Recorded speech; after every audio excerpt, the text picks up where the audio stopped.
adik-adik? Kak.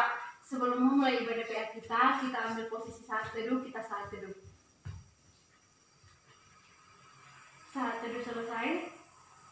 Untuk memulai ibadah PA kita ibadah singkat, yaitu yang diawali dengan nyanyian dan doa. Siapa yang bersedia membuat nyanyian? Silakan. Mari kita menyanyi. Seperti usah rindu, dua-dua ya.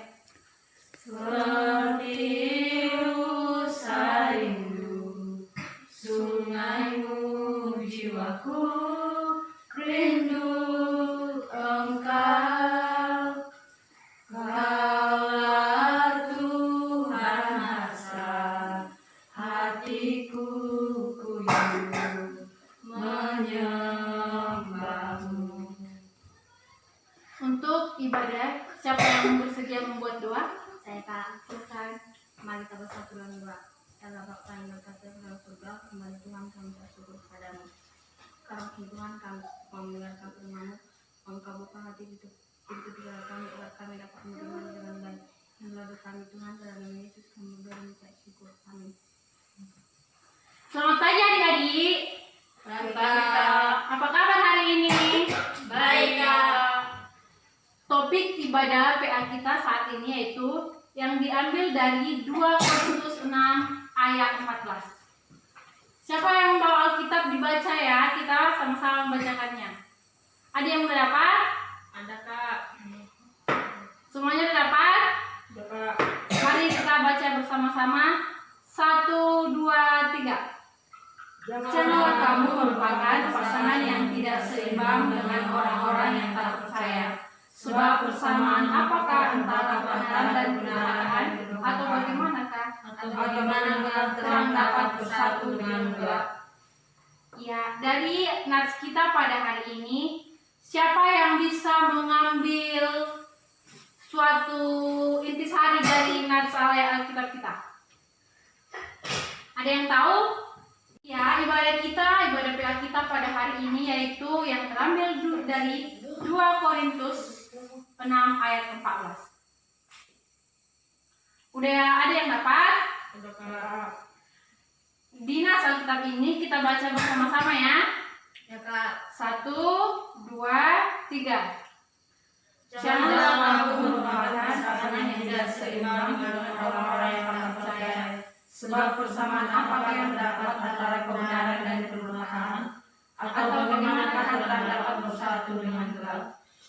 Ya, dari nats ayat Alkitab kita di ibadah PA kita pada hari ini, siapa yang bisa mengambil hal apa yang akan kita bahas, yang akan kita bahas pada hari ini? Ada yang bisa? Oke, baik. Sekarang kakak mau bertanya, pernahkah adik-adik mendengar pacaran beda agama? Pernah Kak. Yang berarti pacaran beda agama itu menimbulkan ada perbedaan. Pernahkah adik-adik mengalami pacaran beda agama? Tidak Kak. Beda huria Kak. Beda huria, beda huria nggak apa-apa, beda agamanya. Yang menjadi permasalahan di sini, bagaimana menyelesaikan hal yang berbeda ini, seperti beda agama. Otomatis di dalam hubungan itu bukan suatu hal yang mudah.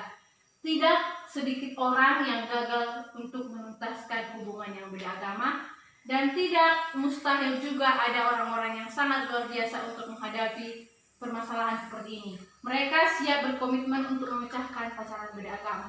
Namun di sini jelas ditegaskan, janganlah kamu merupakan pasangan yang tidak seimbang. Adik-adik dapat pahami? Dengan orang-orang yang tak percaya, yang tak seimbang dengan orang-orang yang tak percaya. Yang berarti kita harus mempunyai keseimbangan. Kita harus mempunyai balance dengan dia dalam hal kepercayaan. Sebab persamaan apakah terdapat antara kebenaran dan kedurhakaan? Yang artinya kebenaran dan kedurhakaan. Jika adik-adik atau teman adik-adik mendengar pacaran beda agama, yang artinya ada satu yang siap meninggalkan agamanya, padahal keluarganya tidak merestui seperti itu. Mereka sudah menjadi anak yang durhaka. Dia menentang keluarganya untuk menentukan pilihan dia.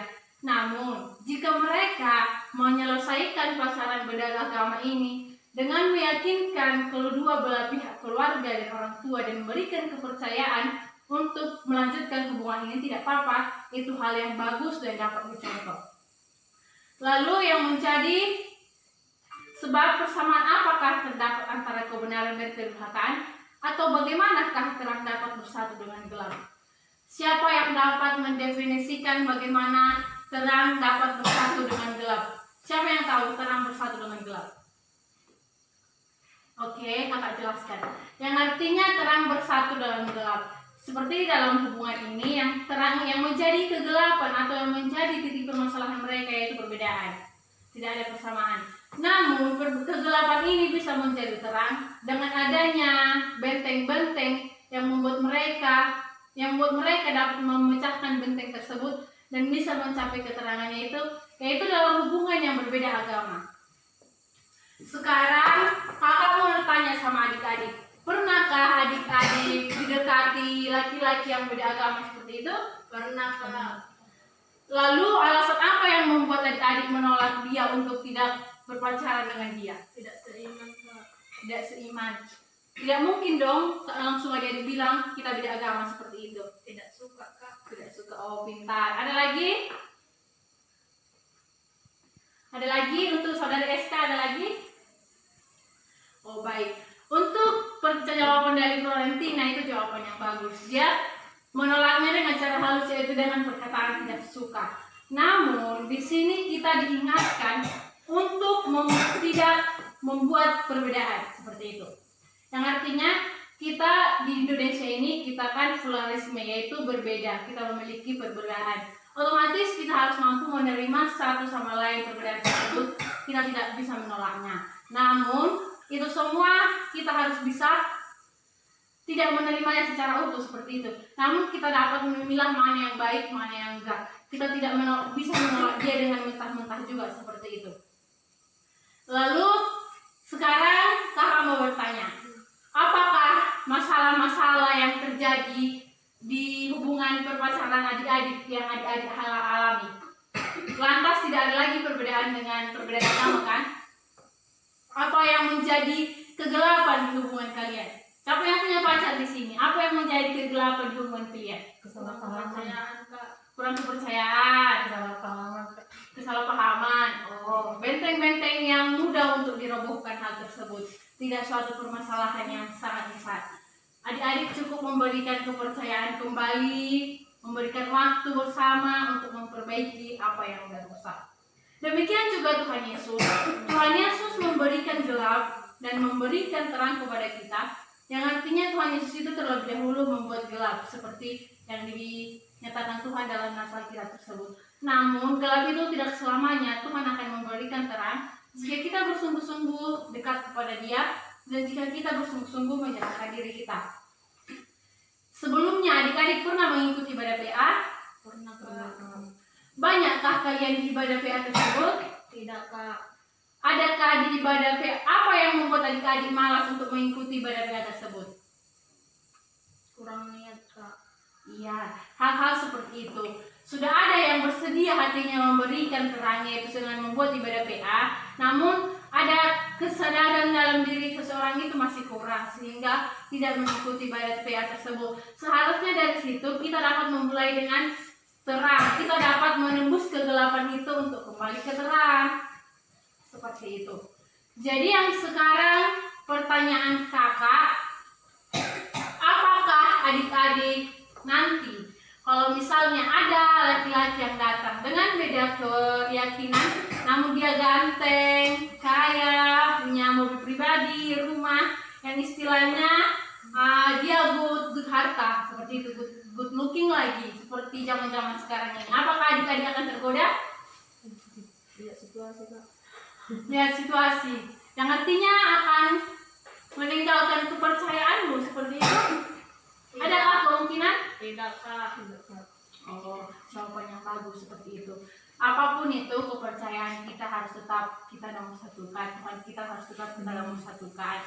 Kalaupun ada, kalau misalnya dia mau mengikut kepada kita, hal yang bagus seperti itu. Sekarang sebelum ke acara penutup, ibadah PA kita kita tidak tegang-tegang kali, yang artinya ada kebosanan, kita mau nyanyi dulu ya adik-adik. Ya. Nyanyian kita, hidup ini adalah kesempatan. Kita bernyanyi 1, 2, 3. Hidup ini adalah kesempatan. Hidup ini untuk melayani Tuhan. Jangan sia-siakan waktu yang Tuhan beri. Hidup ini harus jadi berkat. Oke, dari lagu kita tadi, hidup ini adalah kesempatan. Berarti kita harus menjadi berkat. Menjadi berkat itu dapat dari berbagai cara, yaitu kita dapat menjadi berkat bagi orang lain dari segi perkataan, penampilan, seperti itu. Jangan kita menjadi batu sandungan, yang artinya kita seperti ini. Kita kan di lokasinya pedesaan. Kita memakai baju crop seperti yang di Instagram. Secara tidak langsung kita sudah menjadi batu sandungan di tempat kita berada. Namun jika kita mampu menyesuaikan diri, menempatkan diri di mana kita berada, yang artinya kita sudah menjadi berkat untuk lingkungan itu. Menjadi berkat artinya tidak harus memberitakan firman Tuhan di jalan-jalan, membaca Alkitab, untuk pintu orang, untuk menyampaikan firman Tuhan, tidak seperti itu. Coba mulai dari diri kita, dimulai dengan hal yang sederhana, mengasihi, tidak ikut menggosip. Kita membuat perkumpulan remaja yang menjadi dapat dicontoh oleh remaja lain seperti itu. Oke, untuk ibadah PA kita hari ini ada yang ingin ditanya? Tidak, Kak. Semuanya jelas? Jelas, Kak. Tadi topik kita itu yang tertulis dari ayat Alkitab 2. Ada yang masih ingat? Ada yang masih ingat? Ya, semuanya lupa. Lupa, Kak. Ingat kembali. Siapa yang duluan menjawab? Berarti mengikuti dengan bagus. Terambil dari 2 Korintus 6 ayat 14. Oh iya, bagus. Berarti masih diikuti. Tadi udah ada yang ngantuk ya, udah nggak diikuti.